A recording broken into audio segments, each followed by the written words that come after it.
자, 오늘 말씀 굉장히 중요한 말씀이에요.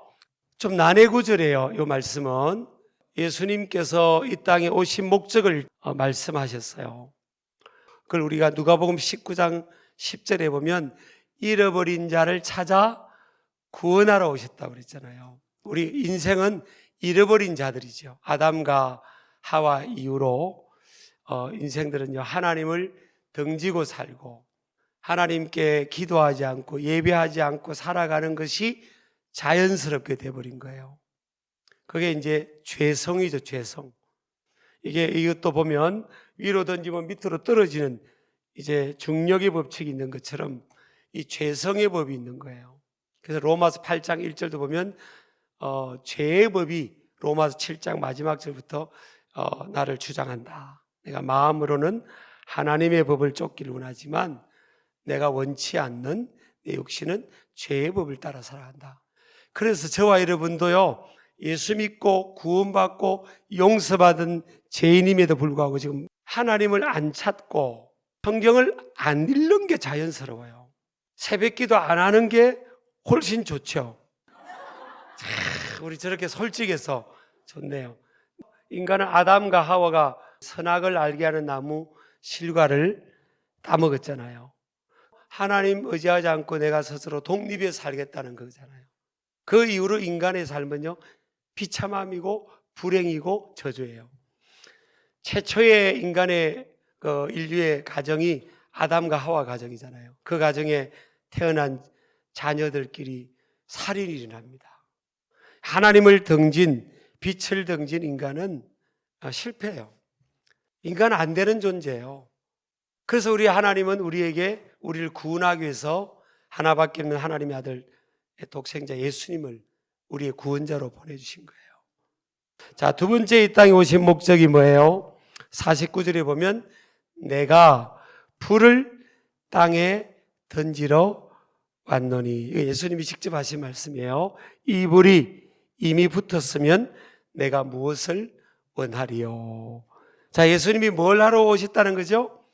불을 땅에 던지러 왔다. 근데 그 다음 구절이 뭐예요? 표현이 이 불이 이미 붙었으면 내가 무엇을 원하리요? 원한다는 것은 소원이죠, 소원. 예수님의 아주 간절한 소원이 뭐예요? 그 불, 하나님의 불, 하늘의 불, 그 불이 이 땅에 붙기를 원하는 거예요. 그럼 이 불이 뭐냐? 우리 50절에 보면 나는 받을 세례가 있으니 그것이 이루어지기까지 나의 답답함이 어떠하겠느냐. 앞구절은 예수님의 소원을 말했죠. 예수님의 간절한 소원은 불이 붙는 거잖아요. 그렇죠. 불은 붙는 특징이 있죠. 제가 이제 초등학교 한 1학년 때인가 얼마나 개구장이 시절하네요. 예전에는 그 불 피울 때 그 성냥불 있잖아요. 곤로 같은 데도, 그죠? 그래가지고 이제 그 성냥각을 조그만한 걸 이제 가지고 산을 간 거예요. 이 애들이 보는 게 있잖아요. 산불이 나면 그 소나무 가지를 꺾어가지고 어른들이 막 그걸 이렇게 치면서 불을 끄는 걸 우리가 본 거예요. 그래서 우리 친구한테, 야, 불 한번 붙여봐라. 소나무 가지가 꺾인 것들이 이제 있고 우리가 꺾게. 그래 이제 그 애가 불을 딱 붙인 거예요. 그리고 이제 우리 초등학교 1학년짜리가 뭐가 힘이 있겠어요.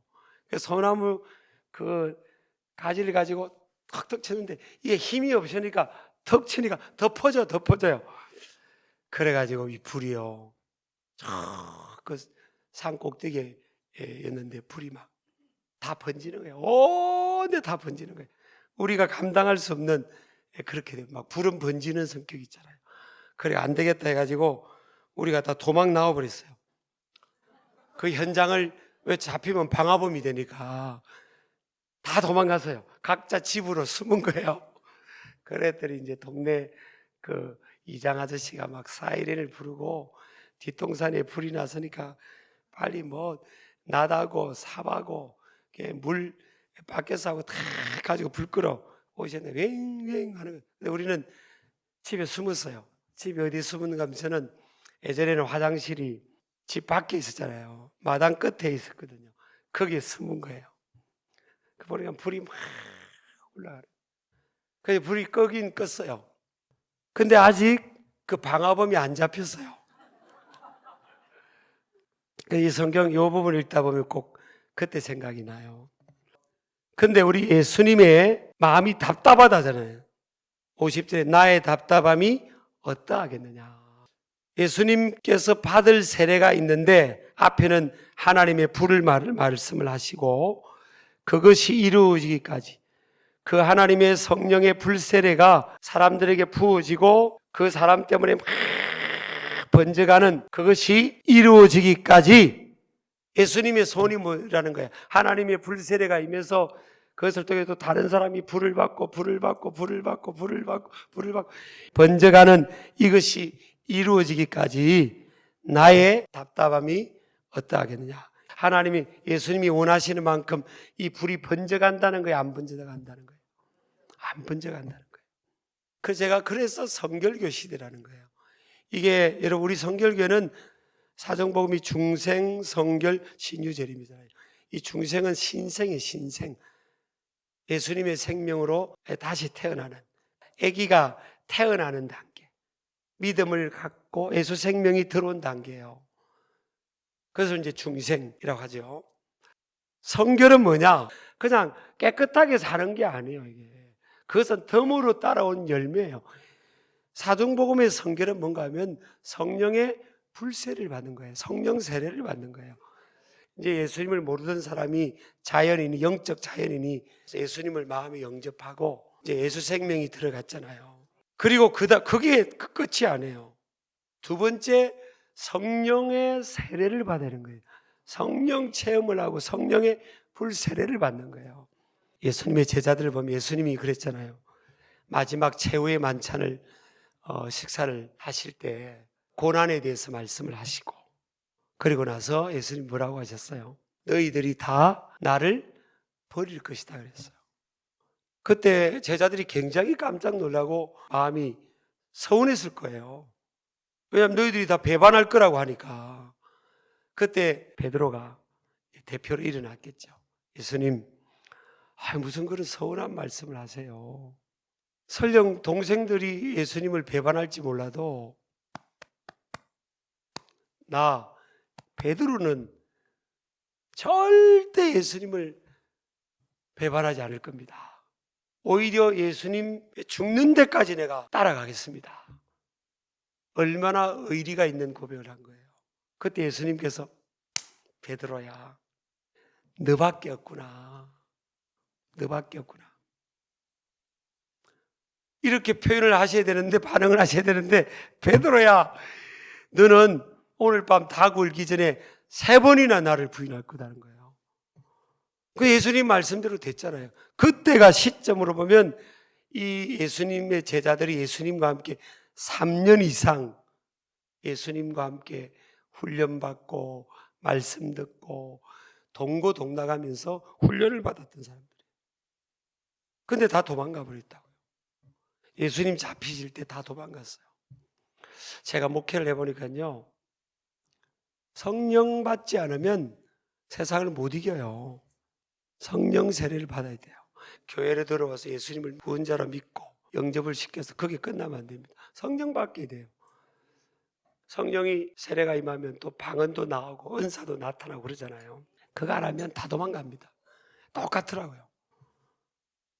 그리고 청소년들은 남지를 안 해요. 청년들은 성결교회 스타일이 된다. 왜냐하면 서산에서도 1등했잖아요. 서산에서 삼비교 조그마한 도시 아닙니까? 서산 성결교 압도적으로 1등합니다. 압도적으로. 딱 담임 목사 되면서 그랬어요. 하나님, 성령을 의지하는 목회, 이거로 말해도 충분하다는 거 한번 보이고 싶다고. 별다른 제가 프로그램을 안 만들었어요. 사실은 서산에서 무슨 소문이 났는가 하면요, 서산에서 방황하던 사람들의 마지막 종착지는 서산 성결교회다고 그랬어요.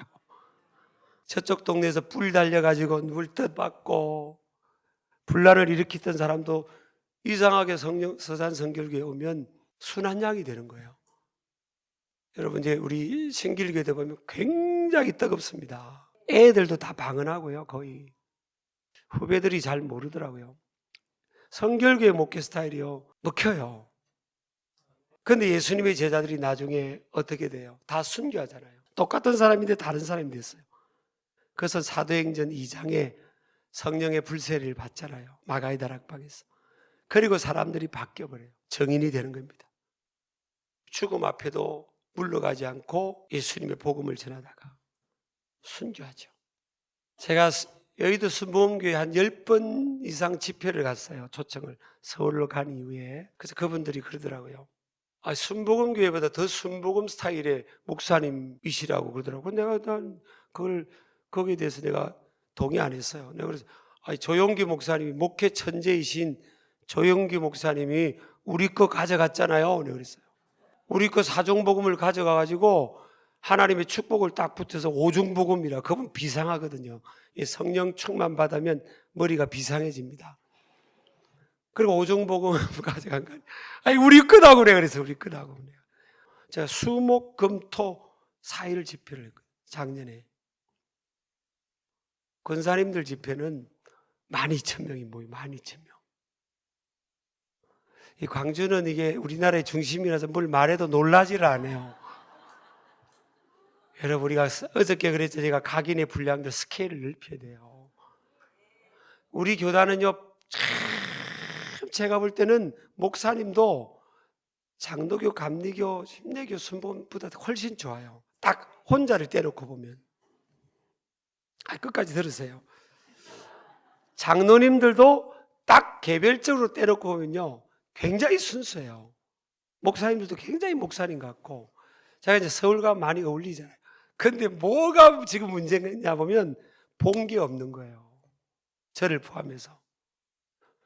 장로교는 지금 담임 목사님들이 수만 명 교회를 하는 분들은요, 다 수만 명 교회 부교육자 출신들이 많아요. 그래서 이미 본 게 있는 거예요. 갈 길이 더 있다는 걸 알아요. 그래서 어느 교회 4, 5천 명 모여도요, 이렇게 딴 데 신경놨어요.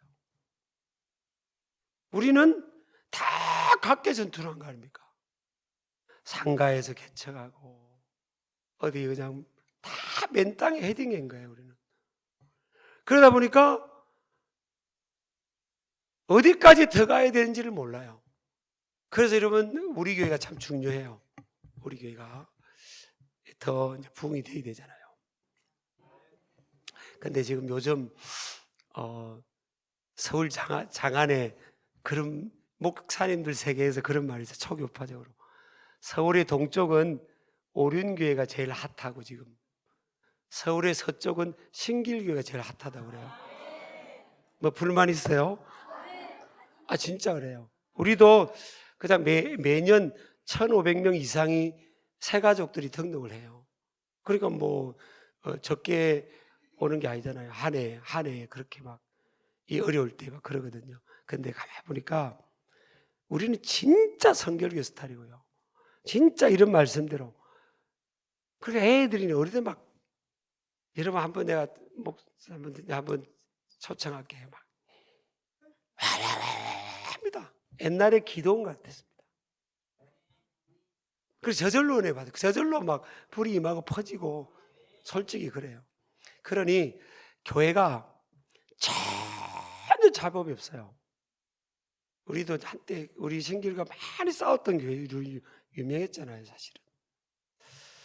근데 제가 이제 그런 시간도 또 필요하죠. 그렇다고 또 싸우라는 게 아니고. 근데 제가 그랬어요. 언제 싸우더냐 그랬어요. 언제? 기도 소리가 안 들리고, 기도 불이 꺼져 있을 때. 불은 녹이고, 불은 움직이고, 불은 원하는 모양으로 만들잖아요, 불은요. 근데 불이 꺼지면요, 마귀가 춤춥니다. 절대 기도 소리, 찬양 소리, 아멘 소리, 이게 여러분, 이게 꺼지면 큰일 납니다. 우리는 완전히 원색적으로 그걸 기도 소리, 아멘 소리, 찬양 소리 큰일 납니다. 큰일 납니다. 기도합시다 그냥 그러면 그 마귀의 춤, 그때 싸우는 거예요. 그때 마귀가 싹 들어와가지고 뱀을 마귀로 비유하잖아요. 여러분, 뱀이 움직일 때 소리가 나요? 뱀이 움직일 때 툭툭툭툭툭 소리 나요? 뱀은요, 샤 소리 없이 들어요. 어떤 사람이 목에 걸어 볼 사람 그러더라고요. 뱀을 목에 걸어 볼 사람, 살아있는 뱀. 그 전문가가 자기 몸을 딱딱 감고 있는 그 뱀을 목에 걸어 볼 사람 그러더라고요. 내가 저요 그랬어요. 그때 한 3, 40명 목사님들이 계신데 제가 저요. 그거 막 말리더라고요. 목사님 어쩌려고 그러냐고. 나갔어요. 나갔더니요. 그때 여름이었어요. 여름. 야, 뱀을 딱 목에 거는데 뱀이 너무 차가운 거예요. 뱀이 굉장히 차갑습니다. 살려요. 막 이렇게. 뭐 여름에는 다 반팔 입고 있잖아요. 목에 살려요. 그럼 막 묵직한 거예요. 그 다음에 뱀이 제 몸을 딱 감아요. 이렇게. 그걸 꼼짝 못 하는 거지. 이 머리로 저를 보면서 이게 저를 보면서 이렇게 혀를 이렇게 내는 거예요. 저는 이런 체험을 그냥 막 도전하는 스타일이에요. 그때 제가 중요한 깨달음을 했어요. 그 경험을 통해. 마귀 역사는 입으로 달아요. 뱀이 혀를 내는 것처럼 다 입으로 이간질 시키고요. 뒷담화하고 흉보고 거짓을 말하고. 마귀는 거짓의 영이잖아요. 다 입으로 뱀은요, 가임마! 하면 뱀이 가겠어 안 가겠어요? 다른 짐승들은 막대기가 하나 가지고 가임마! 하면 도망가버려요. 담으면 도망가버려요. 근데 뱀은 제가 실험해 봤어요. 가임마! 그러면요 안 가요, 안 가. 뱀은 절대 뒤로 안 물러나요. 뱀이요 뒤로 물러가지 않습니다. 그 뱀을 어떻게 쫓아내는지 아세요? 뱀을 가임마 하면요 이쪽 처마 밑에서 저쪽 처마 밑으로 움직입니다. 그래서 뱀은 항상 그 집에서 놀아요. 처마 밑에서, 담벼락 밑에서. 그래서 할아버지가 술독에 빠져 있으면요 아버지가 술독에 빠질 가능성이 많고 아들이 술독에 빠질 가능성이 많은 거예요. 그 뱀을 쫓아내야 돼요.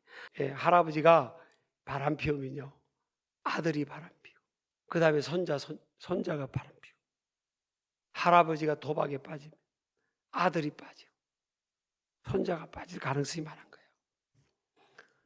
왜? 그 뱀이 역사예요. 교회도요 계속 싸우는 교회 있잖아요. 교회가 딱 두 종류 교회가 있어요. 목회자를 연단시키는 교회가 있어요. 목회자를 그 교회 부임한 목회자를 막 찢고 뽑고 막 목회자 뭐 그것도 뭐 잘 감당하면 또 이제 강해지겠죠. 근데 막 목회자를 연단만 시키는 교회가 있어요. 근데 어떤 교회는요 그 교회 부임한 목회자가 부족함에도 불구하고 사람이 완벽한 사람이 어디 있겠어요. 부족함에도 불구하고 목회자를 성공시키는 교회가 있어요. 제가 그 서산교회하고 신길교회가 목회자를 성공시키잖아요. 여러분 교회도 그런 교회 되기를 축복합니다. 그러니까 목회자가 자꾸 지경이 넓어지고요. 그 잠재력이 터집니다. 포텐실이 터지고 사역의 지경이 넓어지고 이렇게 비상할 수 있도록 막 그 딱 보면 그런 걸 보면요 기도가 많은 거예요. 기도가 많은 게 이런 뱀은요 절대 뱀이 가임마에서 그런 나가는 게 아닌데 뱀은 딱 하나 뱀을 쫓아내는 그 비결이 있어요. 뱀이 제일 싫어하는 환경을 만들어주면 돼요. 뱀이 제일 싫어하는 환경이 뭔지 알아요? 뜨거운 걸 싫어해요. 뱀은 아주 뜨거운 걸 싫어해요. 덥고 뜨거운 걸 싫어해요. 서늘한 곳을 찾고. 그래서 마음이 누구 미워하고 서늘한 사람 마음속에 쏙 들어가는 거예요. 교회도요 그냥 기도 소리 없고 찬양 소리 없고 서로 뜨겁게 사랑하지 않고 미워하고 이런 데는요 교회가 다 뱀이 또알을 치고 있습니다. 영적으로 보면 소리 없이 들어와가지고 제일 좋아하는 곳이니까 누구 미워하고 그냥 싸늘한 마음이 있는 곳이 좋아하고. 근데 쫓아내려면 바꾸면 되잖아요. 마음이 막 뜨겁고 차장이 뜨겁고 기도가 뜨겁고 말씀을 읽고 막 성령 충만하고 기도하고 막 그리고 누군가를 미워하지 않고 다 회개하고 용서하고 막 사랑으로. 그러면 뱀이 있을 수가 없어요. 아이고 여기는 왜 이렇게 내가 싫어하는 환경이냐고. 예전에는 안 그랬는데 그리고 뱀이 나가버려.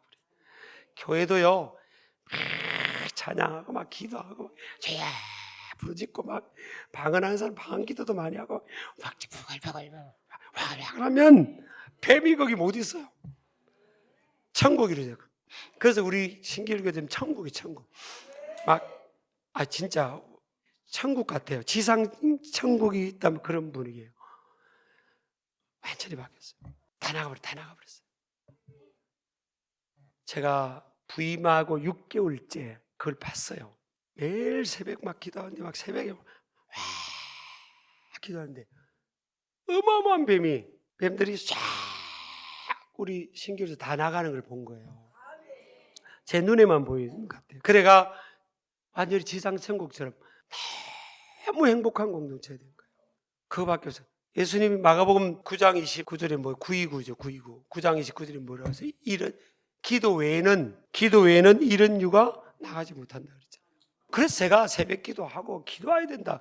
우리 예전에 권사님들은요 새벽 기도만 한 게 아니에요. 저녁에 식사하시고 와서 다 철야만 했어요. 그 힘으로 교회가 막 일어나고 목사님 목회하고 그런 거예요. 지금 권사님들 막 임원들 잘 새벽 기도 나오시죠? 사단 마귀는 우는 사같이 우는 사자가 왜 울어요? 배고파서 울잖아요. 먹잇감을 찾아서 막 우는 거예요. 우는 사자같이 두루다니면서 삼킬 자를 찾는다. 우리 자녀들, 자녀손들, 영적으로 깨어있 어린아이들, 이 마귀가 지금 우리 사회를 보세요. 마귀가 막 물고 가는 거예요. 지금 마귀가 막 집어삼키고 있잖아 지금. 근데 우리가 막 교회가 예전처럼 한국 교회가요, 우리 성결교회가 중심이 돼서 성결교회는 뭐 뜨거운 교회니까 막 기도 운동하고요, 성령 운동하고 막 뜨겁게 기도하고 성령 운동하고 그 성령 충만하고 은혜 안에서 있으면요, 마음이 바뀌었으니까 그때부터 이제 사랑을 실천하고 그 힘이 주어지는 거죠 사실은. 우리 아멘 하시기 바랍니다. 아멘이죠? 그 예수님의 말씀이에요. 예수님의 말씀. 내가 불을 땅에 던지러 왔는데 이 불이 이미 붙었으면 내가 무엇을 원하리요? 이 교회는요 영적 싸움의 제일 전진기지에 있는 겁니다. 기도 외에는 안 나간다는 거예요. 바꿔 말하면 기도하면 되는 거예요. 기도도 불이 붙으면 다 나갑니다. 아멘이죠? 그렇게 되기를 주의 이름으로 축복합니다. 아이들도 보면 청소년들 보면 자기도 모르게 영적인 게 딱 잡힌 애들이 많아요. 그게 다 영적 얼마나 더럽고 이 세상이 더러운지. 그래도 막 성령이 막 불이 붙고 하면 애들이 바뀌어요. 막 성령이 임하고 기도를 못하는 애들이 막 그 힘, 그 분위기 막 기도를 영이 열리고 막 은사 받고 방언 받고 막 꿈과 비전. 나는 많이 봤어요. 청소년, 어린이 이런 사역들 나이로 치면 지금 할 때는 아니잖아요 지금요. 근데 애들이 영혼이 깨어나지 않으면 안 되잖아요. 그러니까 제가 지금 30년 이상 나가잖아요. 30년 이상. 신기하게 애들이요 은혜 받으면 그렇게 예배 싫어하고 찬양하자면 고개 푹 숙여 있고, 아이들이요 교회 오면 엄마가 혼내니까 교회는 끌려오긴 와. 그런데 문 복 뜨고 밑에 핸드폰 가지고 밖에 있느라고 대화합니다. 너 뭐하니? 너 어디야? 교회다. 교회 왜 있어? 빨리 와, 나와. 지금 나가면 우리 엄마한테 대진다. 그러니 찬양을 하겠어요? 기도를 하겠어요? 영이 다 죽어 있는 애들이. 그런 애들이 성령이 불이 임하면, 은혜가 임하면, 성령 세례가 임하면 애들이 앞자리에 앉으자고요. 희한한 일들이 납니다. 제가 이게 우리 교회만 그런 게 아니에요. 제일 영적으로 힘든 지역이 우리나라에서 제주도입니다. 제주도 한이 많아가지고 그 장로교 목사님들이 하고 이렇게 우리 교단 목사님 한 분하고 비행기 타고 우리 서울에 오셨더라고요. 그래가지고 이제 그럼 섬겨드리겠다고. 그래서 우리 찬양팀하고 스태프진들하고 이제 같이 비행기 타고 제주도 가가지고 제주도 이제 제주도는 사람이 많지는 않잖아요. 그래도 한 500명쯤 청소년들이 모였어요. 우리가 이제 숙식도 제공하고 충청도보다 더 수동적인 애들이에요. 그 역사를 내가 제주도 역사를 아니까 가서 집회를 해보니까 이게 굉장히 영적 싸움이 심한 지역이거든요. 그래야 이제 그런 애들인데요. 딱 첫날 지나고 애들이 줄이 200m 섰어요. 3명, 4명 해가지고 줄이 쭉 200m가 서 있는 거예요. 앞자리에 앉으려고. 성령의 역사에 됩니다. 권사님들은 새벽 기도 안 한다는 것은 그것은 있을 수가 없는 거예요. 그는. 권사님들 다 한번 일어나 보세요. 새벽 기도 하는 분들만 앉아 보세요. 반은 앉고 반은 섰네. 그래도. 이분들은 뭐 하는 거죠, 이게 지금? 자, 이제 다 앉으세요. 여러분요, 이게 얼마나 영적으로 힘이 되는지 모릅니다, 목회하다 보면. 왜 영적인 문제예요. 한 명이 새벽 기도 나오면요, 그 교회는 6개월에서 1년 안에 10명이 늘어요. 새벽 기도 인원이 10명이 늘잖아요. 이걸 6개월을 끌어가면 그 교회는 출석이 100명이 늘어요, 출석이. 새벽 기도 나와야 될 그 사람이 집에서 주무신다. 이런 걸 주무신다고 하면 안 돼. 퍼자빠져 잔다고 해야 된다. 주무신다. 그러면 여러분 교회 10명이 잃어버린 영혼들이 오야 될 거를 여러분이 지금 막고 있는 거예요, 지금. 새벽 기도를 50명 이상 착 거기에 끌어가지고 500명 출석 돌파합니다. 새벽 기도가 100명이 끌어간다. 그런 교회가 거의 많지 않아요. 그러면요, 100명이 끌어간다. 그 교회 1000명이 돌파합니다. 1년 안에 다 그래 됩니다. 놀라운 일이랍니다. 그런데 다 이게 불세를 받는 게 아니라, 그래서 이제 그 다음 구절이 이제 난해 구절이에요. 51절 보세요. 51절. 화평을 주려고 온 줄로 아느냐? 내가 너에게 이르노니 아니라 도리어 분쟁하게 하려 함이로라. 아니, 예수님은 우리가 일반적으로 볼 때 화평을 주려고 오신 분인데 예수님이 그럽니다. 내가 세상에 화평을 주려고 온 줄로 아느냐? 내가 너에게 이르노니 아니라 도리어 분쟁하게 하려 함이로라. 제가 이 구절을요, 이해를 못했어요. 그리고 52절을 보세요. 52절. 자, 이후부터, 이후가 뭐예요? 지금 이 49절부터 쭉 흘러오는 이 성경 말씀의 문맥상의 흐름의 주제가 뭐예요, 지금? 불이에요, 불. 하나님의 불이에요, 불. 하나님의 불을 쭉 강조하시다가 화평이 아니고 분쟁이 일어난다. 그러면서 이후부터 그럽니다.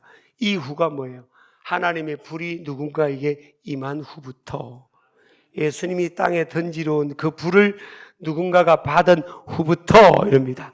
자, 한 집에 5사람이 있다고 보면 5사람이 분쟁을 하는데 3사람이 2사람과 둘이 셋과 하게 된다.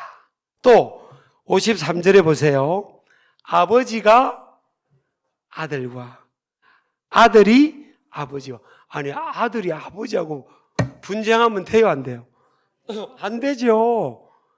근데 안 되는 상황인데 아버지가 아들과 아들이 아버지와 어머니가 딸과 딸이 어머니와 시어머니가 며느리와 며느리가 시어머니와 분쟁하라. 이게 뭔가 하면요, 맞아요. 제가 목회를 해보니까 예수님 말씀이 맞다는 거예요.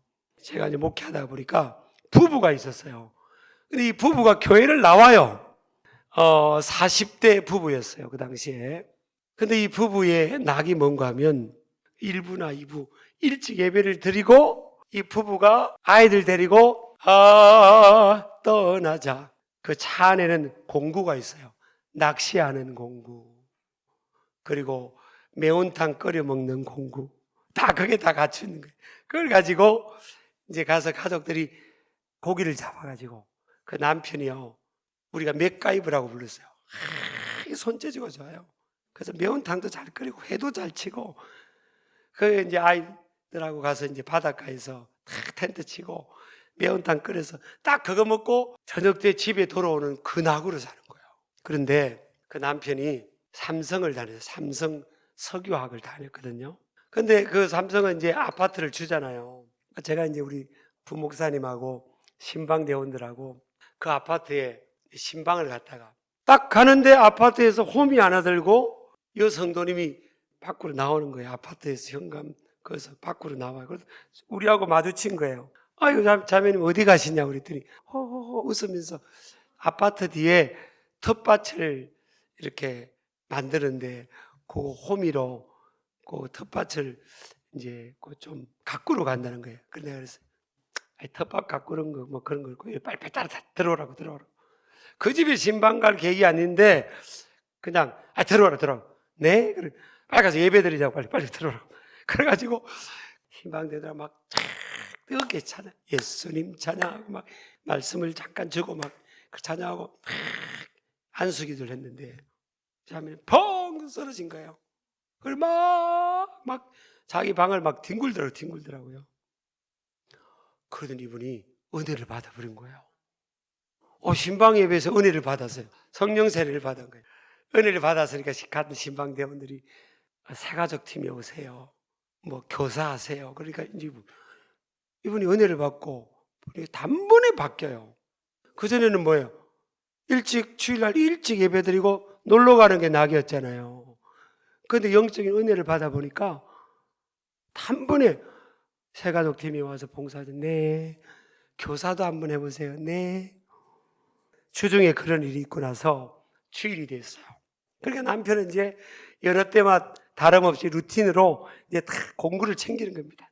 이렇게 하는데 부인이 그런 거예요. 여보, 나 오늘부터 이제 바닷가 안 간다고 그런 거예요. 그러니까 남편이 당신 오늘 몸이 안 좋냐고. 그게 아니라는 거예요. 그럼 왜 안 가? 우리가 지금 결혼한 지 15년 차이 동안에 매주 지금 우리가 일찍 예배드리고 갔는데 지금 이거 한 주가 지난 것도 아니에요. 며칠밖에 안 지났잖아요. 나는 이제부터 주일날 온전하게 주일을 성수할 거고 이제 봉사를 해야 된다. 주일날 내가 새가족 팀에서도 봉사하고 교사도 할 거라고 그랬더니 남편이 박수 쳐줬겠어요? 그때부터 남편이 삐진 거예요.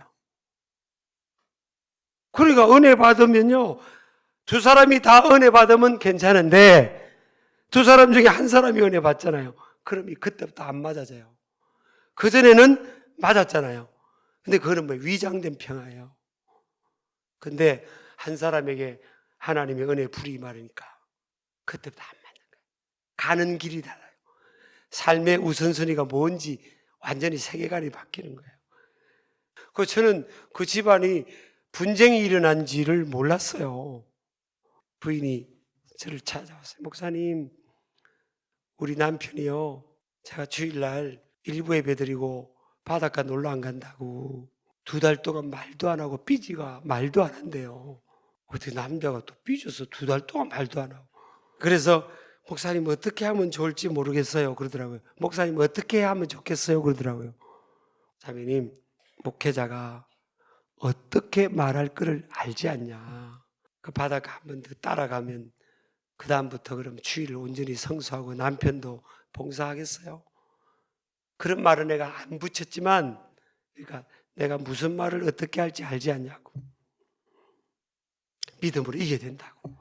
그래가 이제 위라 듣고 막 새벽부터 나와서 막 그 삼성 사택에 거기 전도가 많이 됐어요. 거기 분들이 막 또 뜨거워져가지고 막 같이 기도해가지고 나중에 이 남편도 은혜를 받은 거예요. 남편도 은혜를 받고 보니까 같이 봉사하는 거예요. 같이 봉사하고 갈등이 없어졌잖아요. 여러분 은혜 받아야 됩니다. 우리 아멘 하시기 바랍니다. 제가 부흥회를 갔어요. 50대 남자분이 예배를 이렇게 마쳤는데 저를 기다려요. 로비에서. 안녕하세요 강사님, 좀 상담을 할 수 있냐고. 그럼 뭐냐고 그랬더니 우리 아들을 좀 말려달래요. 우리 아들이 왜냐고 그랬더니 우리 아들이 글쎄요. 그전에는 퇴근하고 오면 아빠하고 저기 포장마차 가서 한 잔도 하고 도란도란 이야기도 좀 하고 그랬는데 어느 날 우리 아들이 교회 어느 집회에서 은혜를 받고 아들이 헷가닥 해버렸다는 거예요. 헷가닥. 어떻게 헷가닥 했냐 했더니 퇴근하면 집에 와서 옷을 갈아입고 그 다음 교회를 간다는 거예요. 매일 교회 가서 교회 아이들 청소년들 불러 모아서 공부를 가르치고 같이 기도도 하고 그리고 저녁 늦게까지 교회에서 기도하고 교회에서 자고 아들이 총각이에요. 총각. 그리고 새벽 기도까지 하고 집에 와가지고 샤워하고 밥 먹고 출근은 매일 그렇게 한다는 거예요. 아빠하고 이것도 안 하고 그리고 말려달라는 거예요. 그리고 아버지와 아들이 괜찮다가 아들에게 은혜가 임하니까 갈등이세요. 갈등. 부부도요 대부분 여자분들이 믿음이 좋잖아요. 하나님이 종교성을 줬기 때문에.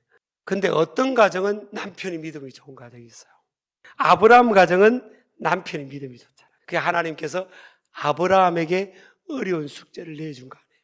이삭을 바치라는. 만약 부인 사라한테 사라야 네 아들 있지. 네. 학자들이 하면 10대 후반에서 20대 후반쯤 됐다고 하잖아요. 이삭이 나무찜을 칠 정도가 됐으니까 그 이삭을 모리아산에 번제물로 바치란 거 아니에요. 그걸 아브라함은 순종했는데 사라한테 사라야 저 모리아산에 가서 이삭을 번제물이 뭐예요? 불에 태워서 연기로 제물로 올려드린 거 아니에요. 그래서 사라한테 말을 했으면 사라가 아멘 했겠어요? 아들 키우는 것도 힘든데 이참에 잘 됐어요. 아멘. 그랬겠어요? 내가 볼 때 하나님 오늘부로 빠이빠이입니다. 아브라함이요 부인하고 상의를 안 해요. 부인이 아들 낳았잖아요. 그리고 대부분 여자분들의 손길이 많이 가잖아요. 근데 이삭을 데리고요 하나님 음성을 듣고 다음날 일찍 떠나버리잖아요. 만약 부인하고 상의했다. 여보 하나님이 어저께 밤에 그러시는데 이삭이를 바치라고 그러네. 여보 어떻게 목회자로 선교사로 바치라는 거예요? 그 어려운 목회자기를 어떻게 하지? 제가 집회 다니다가요 우리 장로님들 하고 이제 개교의 집회는 식사할 기회가 있잖아요. 그럼 내가 이제 여쭤봐요. 장로님 솔직히 한번 강사인 저한테 한번 이야기해 주세요.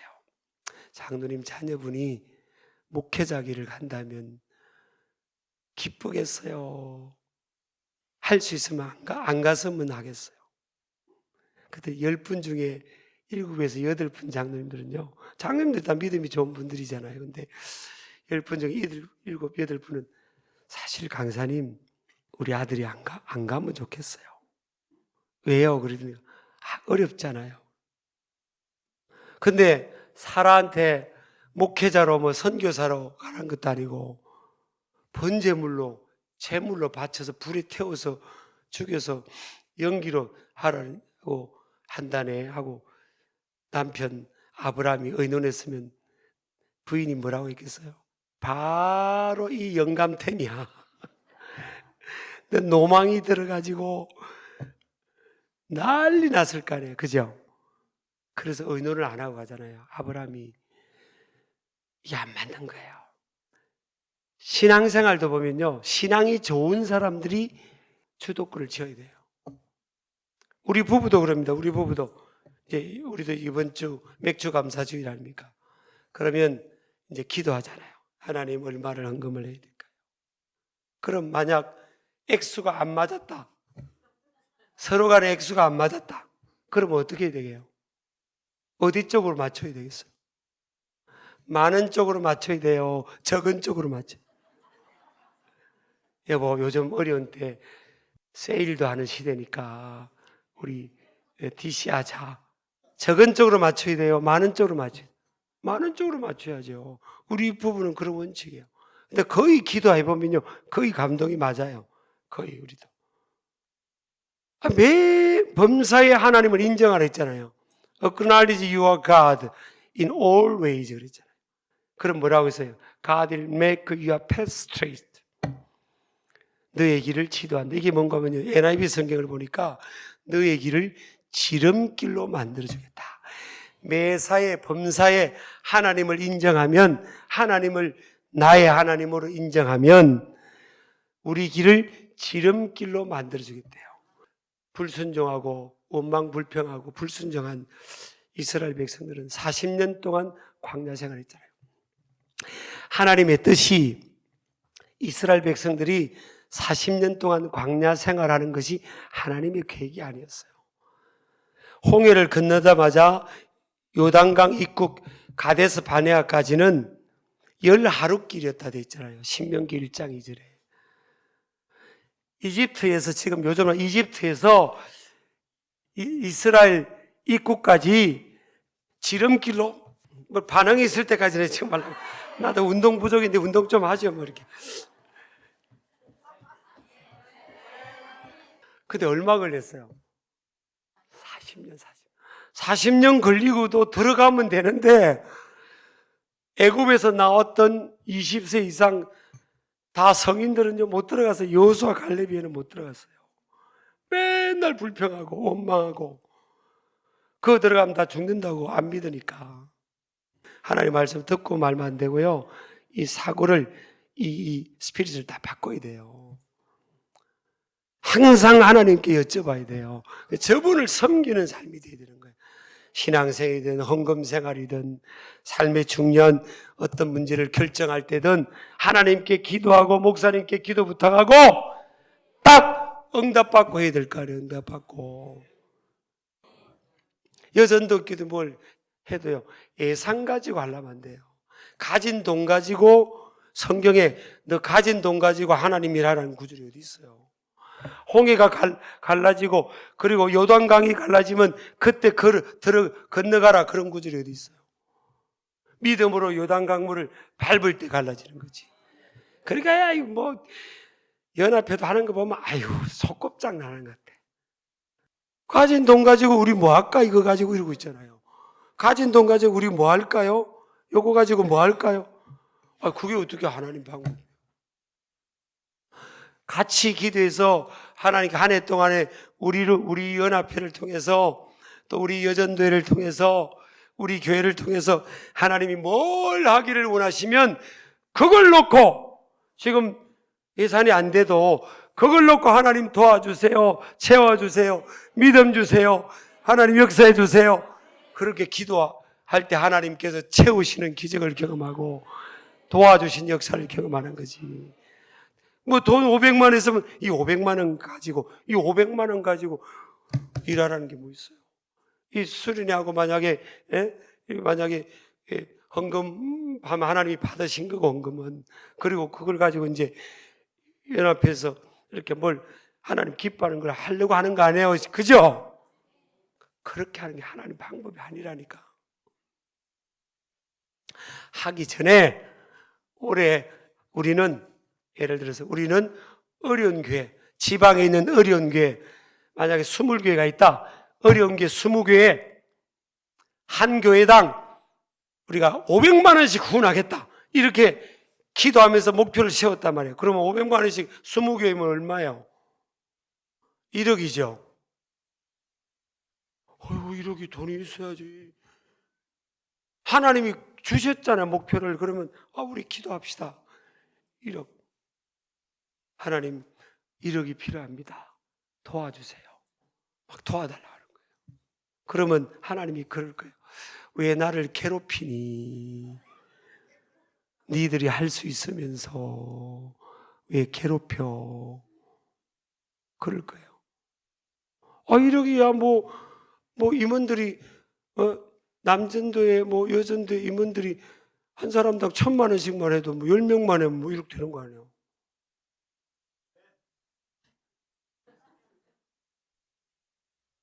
분위기가 싸해져요. 그렇게 해가는 거예요. 그럴 때 하나님이 무슨 간증이 나오고 하나님이 기적적인 축복하시는 역사가 있고 저희도 사실은 뭐 우리 교회 이야기 아직은 뭐 우리 갈 길도 멀어요. 그래도 선교 구제비로 우리 1년에 43억쯤 나가요. 선교 구제비로. 돈이 있고 이렇게 하면 안 되는 거예요. 장로님들하고 이제 1000명의 선교사를 앞으로 파송합시다. 그러면 선교사님 한 분당 우리는 이후원부터 하니까 매월 50만 원씩은 스포트를 해야 될 거 아니에요. 저에게 주신 믿음과 이 스피릿을 40대 부부가 받은 거예요. 그런 분들이 많아요. 우리도 참 서민 지역이 있는데 지금 막 11조 올라가고 막 역사가 나타나는 그러고 있는데 40대 젊은 부부가 무슨 안정이 되겠어요. 그 나이에. 이 부부가 믿음으로 딱 받은 거예요. 아멘! 하고 받은 거예요. 그리고 이제 지금 선교사님을 세 가정을 후원하고 있는 거예요. 그러니까 매월 150만 원 이상, 다른 것도 하지만 그것만 해외 선교사만 매월 150만 원, 그리고 1년에 2번씩은 300만 원씩. 교회에서 쑥 지나다니다가 그 부부를 만났어요. 그래서 물었어요. 어떻게 숟가락만 빨지 않냐고. 그랬더니 이 와이프가 호호호호 웃더니 목사님 참 신기해요 그러는 거예요. 우리가 하나님께 기도하고 이걸 지금 순종을 하는 거예요. 있어서 하는 게 어디 있어? 있어도 못하는데 사람들은. 우리가 믿음으로 순종을 했더니 참 신기하다는 거예요. 하나님께서 물질의 복을 주신대요. 물질의 복을. 이제 아직 40대인데 그래서 가만히 보니까 11주를 180만 원, 200만 원 계속 올라가더라고요. 내가 묻기는 툭 던지기는 혹시 숟가락만 빨고 있지 않냐고 그랬더니 그런 말을 했어요. 내가 그래서 목사님 신기해요. 물질의 복을 자꾸 주세요. 그러더라고요. 그래서 제가 그거 당연한 거라고. 주라 그리하면 줄 것이니 곧 후이되어 흔들어 넘치도록 하여 너에게 안겨주리라. 하나님은요, 요단강을 여호수아와 이스라엘 백성들에게 배를 주던 항공모함을 준 200만 명이 넘는 이 인구를 범람한 요단강을 건널 때 배를 주든 아니면 그 물을 다 말리게 해서 건너게 하든 그게 아니라고요. 그냥 언약궤를 내고 건너라고 한 거 아니에요. 그때가 물이 제일 범람할 때 아닙니까? 하나님, 우리 강물에 애들도 있는데 다 빠져 죽게 하려고 그럽니까? 그게 아니에요. 그래서 뭐라고 했습니까? 말하지 말고 건너라고 했잖아요. 그때요, 언약궤를 2000규빗점 떨어지게 딱 하나님 임재가 있는 언약궤를 바라보면서 믿음으로 나아가라. 그래서 언약궤를 맨 제사장들이 믿음으로 딱 요단강을 밟는 순간에 갈라진 거예요. 믿음으로 순종할 때 기적이 나타나는 거지. 대부분 믿는다고 하면서요, 하나님 강물이 갈라지든지 큰 배를 주시든지 그냥 큰 대형 펌프를 가지고 물을 다 퍼주시든지 그냥 가물어서 강물이 다 말라 비틀어지든지 그때 우리 갈게요. 다 그거를. 그게 무슨 믿음이에요, 그게. 하나님은 그렇게 신앙생활 하는 게 아니에요. 이러면 도전 받으셔야 돼요. 그러니까 맨날 무슨 뭘 받아가지고 뭘 어떻게 해가지고만 그 안에서만 그렇게 연합회 지방이별 그렇게 내가 보면 답답하다. 아이고 참 속으로는 그때 맨날 없으면 또 공문문화가 좀 도와달라고 그러고 자기들은 해야 자기들은 왜 성령님이 뭘 원하는지 그래서 복을 받아야 되는 거예요. 연합회 임원하고 복을 못 받으면 그것도 기적이죠. 그래서 여러분 어저께 잘 만났다 그랬잖아요. 제가 이 스피릿이 좀 달라요. 그러니까 어릴 때부터 엄마 아빠처럼 이렇게 막 신까지 뚫 거고요. 다 잡을 거예요. 저는 제가 잡는 게 아니고 믿음이 있어. 믿음이. 창세기 1장 27, 8절에 보세요. 땅을 다스리고 정복하고 땅 위에 번성하고 충만하라고 했잖아요. 근데 왜 그렇게 충만도 안 되고 번성도 안 되고 다스리는 것도 안 되고 맨날 세상에 끌려다니고. 성경 말씀이 틀린 게 아니고 우리가 틀린 거지 지금. 여러분 이게 저는 설교를 지금까지 잘한다고 생각한 적이 한 번도 없어요. 난 내 설교를 끝까지 들어본 적이 없어요. 우리 비서 목사님이 알 거야. 그죠? 난 내 설교를 못 들어요. 나는 막 좀 내가 무안해가지고. 근데 제가 이것만큼 이야기할 수 있어요. 제 설교는요, 전부 다 제 체험이에요. 체험을 깔려 있는 거예요. 이걸 그대로 받고 믿음으로 탁 나가면요, 똑같은 재미있을 거예요. 제가 knowing about God가 아니에요. knowing God지. 하나님을 경험한 알미, 경험함. 히브리어로 야다. 경험적, 체험적 알미라고요. 딱 이걸 받아야 되는 거예요. 듣고 말면 아무 생각 없어요. 제가 이제 교단 청소년 부장을 할 때가 있었어요. 그건 뭐 하면 안 해도 돼요. 청소년 부장 할 때가 있었는데 괜찮아요. 저는 하면 부대가 있어야 돼. 설교하다 보면. 청소년 부장 할 때가 있었는데 그 당시에 교단에서 청소년을 살리라고 해놨고 예산을 600만 원을 해놨더라고요. 그러면 600만 원 가지고 뭘 해? 그리고 600만 원치만 그 해 청소년을 위한 일을 하면 돼요, 안 돼요? 다 그렇게 하는 거예요. 그리고 막 예산 더 달라고 그러는 거예요. 근데 저는 600만 원이면 600만 원 600만 원이고 기도를 해보는 거예요. 하나님, 뭘 해야 될까요? 뭘 해야 될까요? 그럼 해야 될 걸 그려줘요. 그럼 일단 그걸 그리고 대충 지출 예산을 딱딱딱 세우고 부족한 점은 하나님이 채워주신다고 딱 하고 그 5천만 원이 넘기도 하고요. 1년 동안 1억 지출도 되게 하고요. 다 그렇게 하는 거예요. 다. 우리 예전도 알겠죠? 아까 제가 그랬잖아요. 지방의 교회, 한 교회당 어려운 교회들 500만 원씩 하면 얼마라고요? 한번 도전해보세요. 도전. 사람의 스케일이 있는 거예요.